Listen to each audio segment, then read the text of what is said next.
Midweek moment. This month, we are switching a little bit. We're in the narrative of Esther.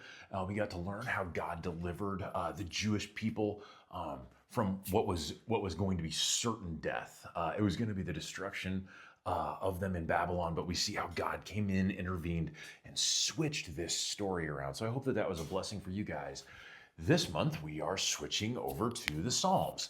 And so we've picked out some of our favorite Psalms and we're going through them with our families and with our children. And this week we were in Psalm 1, 5, and 8, and then we're leading up into 10. And part of the point is that like these are really easy to approach. You don't have to read a bunch before them or a bunch behind them. You can kind of just pick up the Psalm and take them for what they're saying. But there is something incredible about the Psalms that we learn about the heart of David as he's crying out to God in this. And we see it in Psalm chapter 1, as you know, he's giving thanks to the Lord, he's praising the Lord, he's giving honor and glory to God. And then you read in chapter 5, it's like, God, why are these enemies before me? Why does it seem like they get to have success and they get to prosper? In the meantime, they're living evil lives. Part of what the wonder and beauty of what the Psalms is it forces us to ask hard questions. God, why does it seem like when I'm following you, I am struggling and I am fighting such an uphill battle? When I look over here and I see those that do not care about what you say, they seem to be successful. And David cries these questions out to God.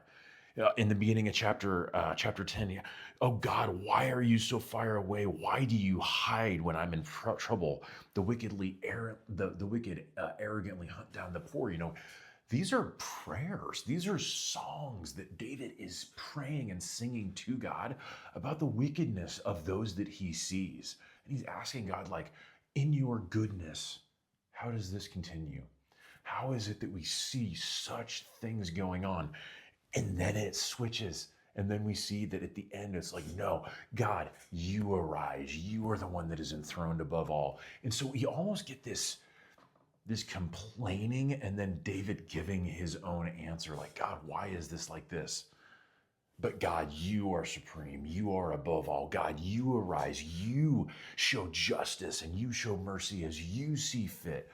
And we get this really beautiful idea that we are supposed to and we are invited to cry out to God, whether or not it's in thanks, whether or not what we were talking about last week in Psalm 107, you know, as those redeemed, we're supposed to be giving thanks and proclaiming to God, but also even in this, in the muck, in the bad times, like, God, my heart doesn't understand this.